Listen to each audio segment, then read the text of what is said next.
कहते हैं कि जिंदगी में कुछ पाने के लिए कुछ खोना पड़ता है,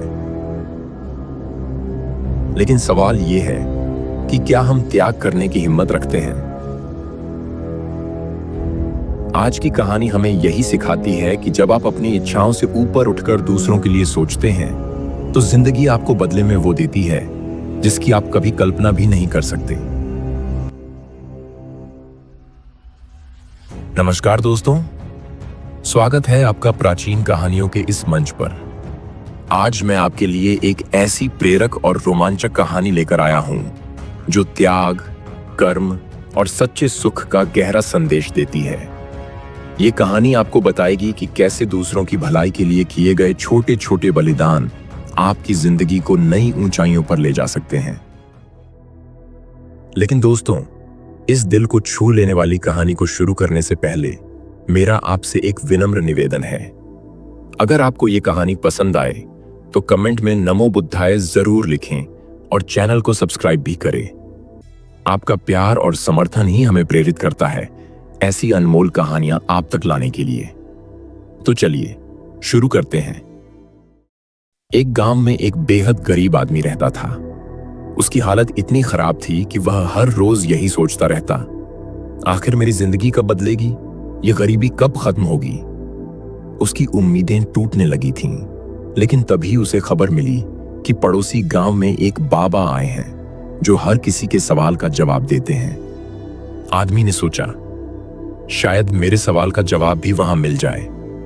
अगले ही दिन वह अपने गांव से जंगल के रास्ते उस बाबा से मिलने निकल पड़ा। रास्ते में अंधेरा हो चुका था, जंगल घना और डरावना लग रहा था।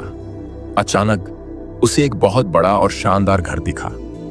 घर के मालिक से उसने रात बिताने की इजाजत मांगी। मालिक एक भले इंसान थे।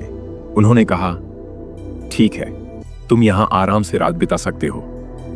बातों बातों में घर के मालिक ने उससे पूछा, तुम इतनी रात को कहां जा रहे हो?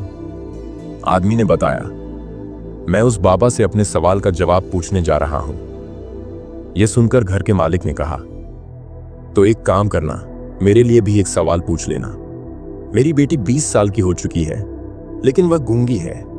बाबा से पूछना, क्या वह कभी बोल पाएगी? आदमी ने वादा किया कि वह बाबा से यह सवाल जरूर पूछेगा। अगली सुबह वह आदमी फिर से अपनी यात्रा पर निकल पड़ा। जंगल में कुछ दूर चलने के बाद उसने एक बूढ़े जादूगर को देखा जिसके हाथ में जादू की छड़ी थी। जादूगर ने उसे रोका और पूछा, तुम कहां जा रहे हो?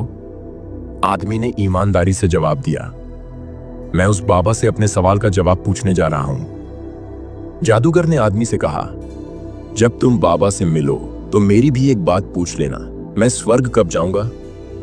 आदमी ने हामी भरी और वहां से आगे बढ़ गया। कुछ दूर चलने के बाद आदमी को एक बड़ा सा कछुआ नजर आया।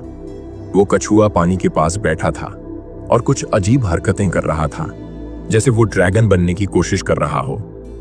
कछुए ने उसे रोककर पूछा, अरे भाई, तुम कहां जा रहे हो? आदमी ने जवाब दिया, मैं एक बाबा से मिलने जा रहा हूं, मुझे अपने सवाल का जवाब चाहिए। कछुए ने कहा, अच्छा, तो मेरे लिए भी एक सवाल पूछ लेना। बाबा से पूछना कि मैं ड्रैगन कब बनूंगा। आदमी ने कहा, ठीक है, मैं पूछ लूंगा। और फिर वह बाबा की ओर बढ़ गया। आखिरकार वह आदमी बाबा के पास पहुंच गया। बाबा ने उसे देखा और कहा, तुम मुझसे 3 सवाल पूछ सकते हो, सोच लो क्या पूछना है। अब आदमी सोच में पड़ गया। उसने मन ही मन कहा, मेरे सवाल का जवाब पाना तो बहुत जरूरी है, लेकिन मेरी परेशानी इतनी बड़ी नहीं है। इन तीनों की समस्याएं मुझसे बड़ी लग रही हैं। चलो पहले इनके सवाल पूछ लेता हूं। आदमी ने पहला सवाल पूछा, बाबा, वो जो कछुआ था उसने पूछा कि वो ड्रैगन कब बनेगा। बाबा मुस्कुराए और बोले, जब वो कछुआ अपने खोल से बाहर निकलेगा तभी वो ड्रैगन में बदल सकता है। जब आदमी ने बाबा से जादूगर के सवाल के बारे में पूछा तो बाबा ने जवाब दिया, जब वो जादूगर अपनी जादुई छड़ी किसी और को सौंप देगा तब वो स्वर्ग चला जाएगा। फिर आदमी ने घर के मालिक के सवाल के बारे में पूछा। बाबा ने कहा, जब उसकी बेटी को उसका जीवन साथी मिल जाएगा तब वो बोलना शुरू कर देगी। बाबा से तीनों सवालों के जवाब लेने के बाद आदमी खुशी खुशी वापस लौट पड़ा। सबसे पहले वो कछुए के पास पहुंचा और उसे कहा, तुम्हें अपने खोल से बाहर आना होगा, तभी तुम ड्रैगन बन पाओगे। कछुए ने थोड़ा डरते डरते अपना खोल छोड़ दिया। जैसे ही उसने ऐसा किया, वो एक विशालकाय ड्रैगन में बदल गया। लेकिन यही नहीं, कछुए के खोल से ढेर सारे मोती निकलकर जमीन पर बिखर गए। आदमी ने वो सारे मोती उठा लिए। इसके बाद वो आदमी बूढ़े जादूगर से मिला। उसने जादूगर से कहा, तुम्हें अपनी जादुई छड़ी किसी और को सौंपनी होगी, तभी तुम स्वर्ग जा पाओगे। जादूगर ने बिना सोचे समझे अपनी छड़ी उसी आदमी को दे दी। जैसे ही उसने ऐसा किया, वो जादूगर स्वर्ग चला गया।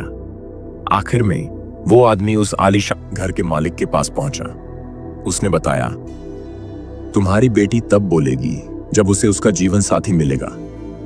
घर के मालिक ने यह सुनते ही फैसला किया कि वो अपनी बेटी की शादी उसी आदमी से करवा देगा। शादी होते ही लड़की ने बोलना शुरू कर दिया।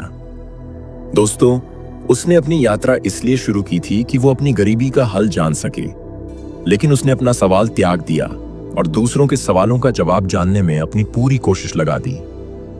और बदले में उसे न सिर्फ अपने सवाल का जवाब मिला, बल्कि कई मोती, एक जीवन साथी और ढेर सारा सुख भी मिल गया। याद रखना, सबसे बड़ी कुर्बानी वही होती है जो हम दूसरों के लिए करते हैं।